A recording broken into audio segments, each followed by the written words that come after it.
All right, folks, welcome back. We are getting into not a best of 3, but indeed a best of 5. So, potentially lots of games ahead of us tonight. But again, I can't imagine every single one of these matches going to the ace match. At the same time, I really wouldn't complain if they did. Either way, you're watching the Ting Open with Rifkin and Zombie Grub here on Base Trade TV. Spawning here on the top right side of Dusk Towers, it's going to be the orange Protoss player, HuK. In the bottom left is the blue Terran. He's MaSa. All right, so MaSa was perhaps... MaSa and HuK are the two more interesting people to me in this particular group. Nothing against Drunken Boy. I know it's a little weird seeing him in the group. Like, you wouldn't expect him over some other players. Or Hydra, even. But the reason these two are certainly appealing to me and very funny, I guess, is... First off, MaSa has been king of Canada. Just straight up. Like, anything land-wise in Canada that he goes to, he pretty much wins. Not even HuK can stand in his way most of the time. But MaSa actually almost... Not only did he almost not qualify for this, he almost didn't even get to play. Because the guy, silly as he be, kind of forgot to check into the first qualifier. And through luck, Jon Snow actually didn't show up. So he was seated into his spot and got to try and qualify through the brackets. And he still had to fight. There was no advantage. Just the fact that he actually got to play. Yeah, and same thing happened with someone else. And she also got through, too, in the next qualifier. Yeah, but she actually signed up and played for that one. So that's a whole nother can of worms. HuK, though, he was sadly not looking the hottest in those qualifiers. I'm hoping for big things from him today. But it is worth noting, Harsum was the only Protoss to actually qualify through our tournament, through the qualifiers. Every other Protoss you see has been invited. Naniwa, Mana, Patience, etc. Like, every single Protoss, HuK included, they're all here kind of on merit of combination race, but also, I guess, skill. Because the way we did our qualifiers, the way we do our invites for most of our tournaments are very different and unconventional compared to most others.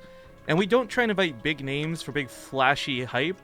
We always try and invite people based back on performance during the qualifiers. Like, if we saw someone play really well, for example, Patience, and they played in both qualifiers, that's why we chose to invite him back over, say, somebody like SOS, who, okay, cool, gave us a couple good games, but he played about 4 matches and never showed up again. So HuK, it's not like he didn't earn his spot, he just did not actually qualify through the qualifiers. Yeah, I really wonder why no one else has experimented with this. Like, I understand that you can provide a player list preset that has a bunch of hype names and have the hype going through the qualifiers, like who's going to go on to face the invited players such as Pulse, Hydra, et cetera, et cetera. But I don't know, I always thought that the hype would be like, seeing, well, not that Healer's winning the vote right now, but seeing Healer actually play like really awesome games and then keeping the hype up because of that by inviting him back or something like that. Nice I don't know, I kill, by actually the way. prefer this way. Yeah, I like it too. I know we had experimented with it, and there's a lot of potential downsides to it when we were discussing it with players like 2 years ago, but it's worked out well for us since then. I do imagine, if I had to guess, there's probably a small issue of like players' ego. Like, oh, I am SOS, why should I have to qualify? Or I am so-and-so, like, just invite me or I don't want to play. Yes. Yeah, maybe. I think like less than ego, it's just more like they won't actually play if they have to, just because they have so many other tournaments going on, but I'm sure some of them have some ego. MaSa to go for Command Center first and then went for a lot of barracks afterwards, so this Marine push looks a little odd, but he had a certain number of Marines that just find an odd time to push. It's not going to get a Photon Overcharge because the Mothership Core isn't out yet, but it's going to get a Scout and a Dark Shrine. Well, the Dark Shrine is certainly a nice Scout, and actually might even, if you had picked it off instead of the Pylon. I was going to say, though, the Mothership Core being sacrificed to get this out faster is going to be really unfortunate, especially if it goes down, which looks to be a Oh my god. It is going to have to get canceled. This is an amazing push. This is just... No. This is not an amazing push. This is just a bad opener out of HuK. Like, 6 Marines? Are you kidding me? So this feels very much so like MaSa studied an exact replay like this. Like, somehow he got a hold of HuK's replays or VODs or something like that and was like, look at him doing that in Dust Towers. I'm going to do this versus that. Like, that is how well this has timed up. And because it is a group stage, absolutely. You do get the opportunity to do that, but rarely does it work out this well. Like, yep, I 100% knew that Dark Shrine was going to be there and I was going to snipe it. Well, I don't know if he's expecting the Dark Shrine. I think he was just in general expecting HuK to go for something a little bit more gas and intensive that requires you skip the Mothership Core. Like even a Stargate, I think, would be more predictable, but either way would still have the same results. And it's funny you mentioned the group stage because that is a huge part of it. You only have 3 other players at most you have to play. You can easily study on builds like that. When you open to something like a qualifier, it really could be anybody. You don't even know what your seeding is going to look like. Yeah. The having to adapt here from HuK is a little awkward, but he does so fairly, fluidly. Like, he gets the blink, because the Twilight Council was already there, so that makes a lot of sense. Eventually, you'll see a Dark Shrine coming out of Protoss always, but obviously a MaSa would be prepared against that. So he's just going to drop the old-fashioned way. I gotta put you on camera for a moment, so if you can make sure to reset yours. Because apparently none of our mods are awake, and I gotta go open bets, so it'll be just 1 second. I could have sworn one of them was just here. Well, as we can see, the War Prism going to the 3rd base is just full of Adepts. They do not have Resonating Glaives. As, he's going for Blink right now. The missile turrets are just in case, I suppose. It's like, you scout the Dark Shrine and you kill it, they might just plant it right back down. It's such a useful tool to have in general, even if it's hard countered, quote unquote, by missile turrets already put down. It's so obnoxious even with that. So MaSa getting missile turrets makes sense. These ones actually will help against further War Prisms. HuK not going for a Dark Shrine, follow up to the canceled Dark Shrine, also can make sense. He's still getting a lot of damage done. Ooh, I guess a lot of damage though. is... Yeah, that one ran into that in the Marines, but not a lot of damage necessarily. 7 SCVs isn't bad, but he's getting a lot of time to get this 3rd base up, which was going to be the goal of either Adepts or Dark Templars. Dark Templars obviously just would have wanted to get more SCV kills. Well, Dark Templar would not have only just gotten SCV kills, but ideally got scans. But as you said, turrets were placed, and he was going to be good to go. In fact, the turrets do look a little bit funny. Not even like a live turrets either. These are just like straight up, oh, I need turrets. Put them down where I first click. These 2 are good, but like this one and that one. Yeah, that one, I feel like he recognized that there was a chance he wasn't going to see Dark Templars, but like, why not? So some of these do like just scream like, okay, they're protecting my mineral line, but more so they're like just in cases. Yeah, I mean, if it's not protecting the mineral line. If anything straight up came walking through the front too, he'd see it. But scans ahead to see what's waiting for him, decides whether it's worth pushing or not. He really doesn't have a huge setup here with this, well, I guess called potential drop. But it's going to have combat shields. It's going to have stim. So if he wants to go with it, he can do a little bit of damage. But for the most part, it's HuK who's still doing damage. Viking's going to pick off that War Prism finally, hopefully. So these Adepts may be some of the last ones he has to worry about. Maybe going to try and squeeze in 1 or 2 more, but nope, he gets sniped. Oh, nice, the Viking. So this is going to get cleaned up, and now he can focus entirely, at least for the next couple of, next minute basically, as HuK instantly remakes a War Prism. He can focus entirely on his push, or his attempted push. Really, HuK looks just like ironclad on his 3 bases. He's getting the War Prism, so he'll once again be distracting MaSa. He's got an Observer floating right over the army, another one, over what could have been the main push through the middle, and then even another one into his main, making sure that a drop doesn't catch him too off guard anyways. So looking very, very nice. Is going to pick this off as well. That was even better. What I really like out of HuK, you mentioned reinvesting in that War Prism. Watching a lot of Neebs play recently, and Neeb proving to be like the best just North American, much less Protoss, beating everyone else in the ladder qualifier thing. A lot of his play revolved around really heavy War Prism usage. And I would hope, if anything, HuK probably saw some of those games and said, you know what? Damn, that's actually something really worth investing my time into and learning how to use better or execute better.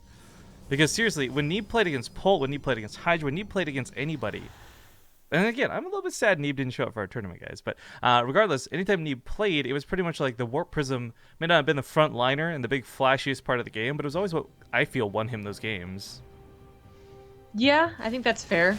Whether it was the Disruptor drops or the eventual just Adept harass like we see HuK doing, it was instrumental in his wins.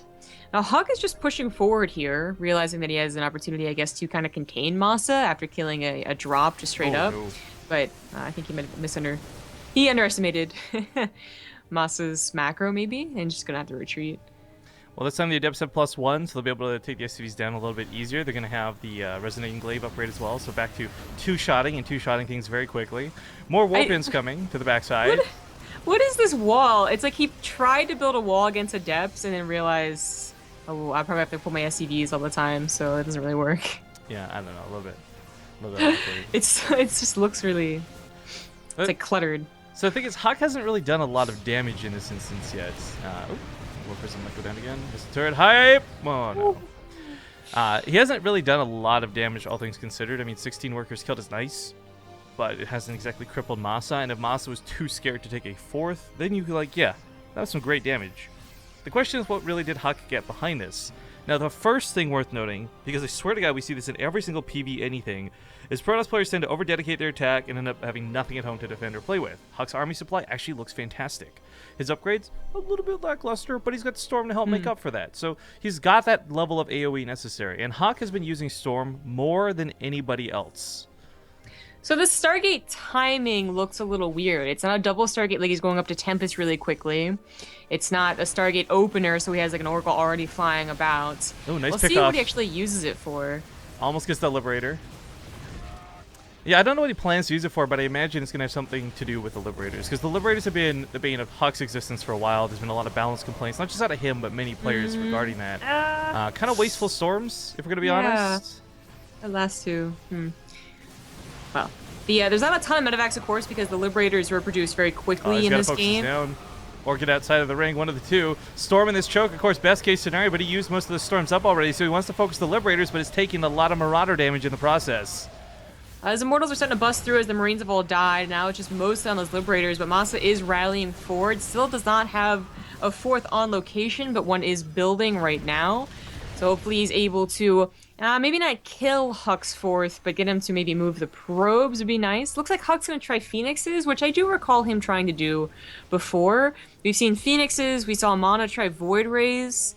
Obviously, the other attempt is just trying to get up to Tempests without dying to the ground army, which it's a little too soon for Tempest, I think. HuK's still having a lot of trouble getting a big enough army for this, so it's going to be one Phoenix at a time.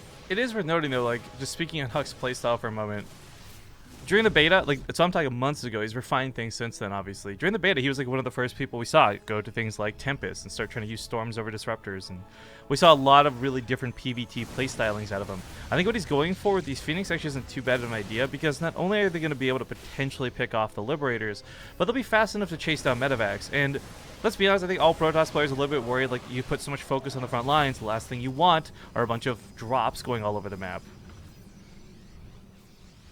Unfortunately, because of the timing on it, he just hasn't even been able to get really a force that even two Phoenixes won't really scare away a double medevac drop, well, you know what, especially though? Not the Liberators. There's not really any Marines left.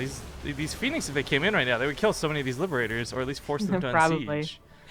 I think HuK was expecting maybe like a minute more until MaSa really felt comfortable pushing, because like, you can start Liberators kind of at any time, I suppose, whenever you feel like you can as Terran. But usually, like, the main Liberator push seems to come down as they're getting the fourth. So their fourth is already set up and ready to go, and they can focus entirely on a Liberator push. MaSa actually gets an Orbital as fourth. Okay, that's surprising. But also, he was building his fourth while starting this push. So, you know, at one point, there was a, you know... Oh, I hope he cancels those Adepts. Okay. Yeah, he does. But at one point, there was, like, you know, him not focusing on the army, but it had gotten in such an entrenched position, it didn't really matter. This is such a funny position, too. Like, again, these Marines have almost no health. The Phoenix would come in and pick them up pretty easily, deal with them, push back the Liberators. But this choke, if HuK ever has to give up ground here, he's going to lose the advantage through what that storm would be. Just being able to storm units coming through that choke is going to be the biggest defensive advantage he could possibly ask for. Again, these Phoenix not being used to take out those Liberators, and even if not kill them, just to unsiege them and move them back. Now realizing like, that may have been an option, decides to go and blinks forward with some of these Stalkers as well. Stalkers, of course, can take 2 hits from the Liberators, but not too much more than that. Certainly not a lot from the Marauders, especially if they don't have high ground vision. Ugh. Yeah. It is important to note that HuK has been mining pretty safely off of this base. He hasn't had the 8th gas geyser it would be, as he tries to put it down again, but otherwise he's been holding strong, if, you know, not like constantly scared that MaSa might just roll over him. Needs a lot more than this, though, because the splits out of MaSa aren't bad. Like, he's pulling back a lot of these units, but ooh, those Woodmines hurt. Oh no, his medevacs! Oh, I left the medevacs over the army. Hang on, if he actually, if he had moved in right there, he could have taken out so many of those Liberators on the backside. MaSa quickly realizing the weakness, re-sieges about 3 of them. Adept's trying to hold this front line, but of course being baited into the Liberator range, so getting dispatched with very quickly. If MaSa had any amount of ghosts, I would really worry for HuK. But MaSa still isn't trying to get up to a Ghost Academy. I mean, he's spending all of his money on just like a lot of Marauder, basically. Blinks up to the high ground, trying to focus down these Liberators. Too many times we've seen this happen where you don't have enough stalkers, but MaSa is actually being pushed back through this. The Mothership Core comes with the push. The Blinks continue to go forward. MaSa bleeds out large portions of his army, but strangely enough, still not that far behind of HuK. And HuK is starting to overextend a little bit. Blinks into some Marauders, not something you're going to want to do either. Of course, for both of these players, the one key thing I see coming out of this, is the fact that HuK's upgrades are actually pretty far behind. MaSa is almost finished with 3-3. Nice time. Yeah, that has been a problem for sure. But HuK is trying to get up to Tempest now, which is going to give him definitely that range position, basically a position to choose at any point at which to attack. Force engagements, definitely. MaSa, actually, speaking of range, never got Liberator range, never bothered with it. Yeah, did you see the proposed change to Liberators, by the way? I did. Balance? I saw the changes. Yeah, I don't know. It was heavily against Zerg, but I just feel like Liberators aren't really that big of a deal versus Zerg, but I'm not a Zerg. I actually thought it was definitely more for the versus Protoss thing. Like right now, Stalkers have to blink pretty deep to get that shot off. I thought it said that it was for the Zerg. That's why I brought that up. Never mind. Like for versus Protoss, like I can actually see that much more than versus Zerg, because Zerg's not having that much context, by the way, they were talking about removing one range off the Liberator by default, but it will still have its same max range when the advanced ballistics upgrade is applied. Yeah. So it makes it even more important for potentially like these games where it's very Liberator dependent to actually get to the tech lab as opposed to the double reactor. Ooh, tries to get on top of the Liberators before he can. Lacking those upgrades, Stocks just barely don't have the damage to take these now, but they do whittle them away. Storm's chasing back the bot, but here comes some Widowmine hits. They're going to hit most of the Adepts and some of this Templar. Immortal's going to try and take the ground fight, but I actually can't see this going too well for HuK, because even if he trades this out, MaSa's production is going to look way better behind this. Yeah, luckily that Liberator was facing the wrong way that entire time, so only just now goes down, didn't get too much from it. But that is, yeah, HuK took a worse fight at the end of it, so down by 20 army supplies. Still trying to get those Tempests. The Tempests will kind of rule all, if they have enough buffer, of course, on the ground, but only against direct engagements. If MaSa starts like dropping, for instance, or just simply outmaneuvering him, Tempests are still pretty slow. Absolutely. Now the problem with the situation, of course, going back to those upgrades for a moment, normally you see something like, say, 3-3 Zealots with charge coming in and have no problem dealing with this many Marauders. HuK doesn't have that option available to him. Gonna eat some of these Widowmine hits, blinks away, nice blink, good maneuvers, takes out some of these Liberators as he slowly starts to push into this, but he is once again bleeding out a large portion of his army, but so is MaSa. Yeah, it just sucks that he has to push into the Liberators, because ideally the Tempest would be taking them out and it would take no damage from them. Immortals get the MVP, I think, here, not even the Tempest. 21 kills on one of these guys, 23 on another, 12 on this one. Like, these Immortals have been doing work for HuK. Yeah. Now, still, this has been a very even game, you know? Like, HuK's been kind of on the back foot most of the time, although looking better now. They've both been on kind of even mining entire time, too. Like, HuK's 5th was only shortly behind MaSa's. But I still wish that MaSa could have fit in somewhere Ghosts. He's going for Liberators, a ton of Marauders, and Widowmines, which is very, very expensive, and makes sense. The Widowmines protect the blinking on the Liberators, and the Marauders can just tank everything. But the Ghost would be able to do a lot of damage to everything as well, right? Because, well, EMP works on everything. Yeah. We talked about this before, though. The second MaSa identified that there were going to be Tempests. He knew the army was going to be a little bit slower moving, so he starts segmenting 3 medevac drops with a lot of Marauders in them, mind you. So this isn't for necessarily just killing probes, but tearing down a ton of buildings and tech. Ooh, Storms. Very nice. Yeah. Luckily, this position's pretty much already mined out for MaSa, so still doesn't want to give it up entirely, but if his drops do damage, he'll certainly be willing to lift that command center, as it is not a planetary. That awkward chrono-boosted forge that is researching nothing at all. Adepts warp directly into the line of fire are not going to work out here for HuK either, and he's going to start losing a couple of gateways. 3 gateways with the productions is actually kind of a big deal. Just Adepts are not cutting it. Again, just going back to the fact that if we remember, a big part of why he's not going Zealots, I imagine, is because he did see a lot of Widowmines. But even then, like, I think Zealots in this sort of drop positions are so much better than Adepts. But without that charge upgrade, it's totally understandable as to why he's not doing it. Yeah, that is a very important, usually important late game upgrade that we are missing, but that is HuK's choice. MaSa is starting to edge out here, thanks mostly to that drop. He was able to defend his other base. He lifted his main to the gold, which is quite clever. Why not? I don't think HuK's going to be able to get over there. He didn't get to see it.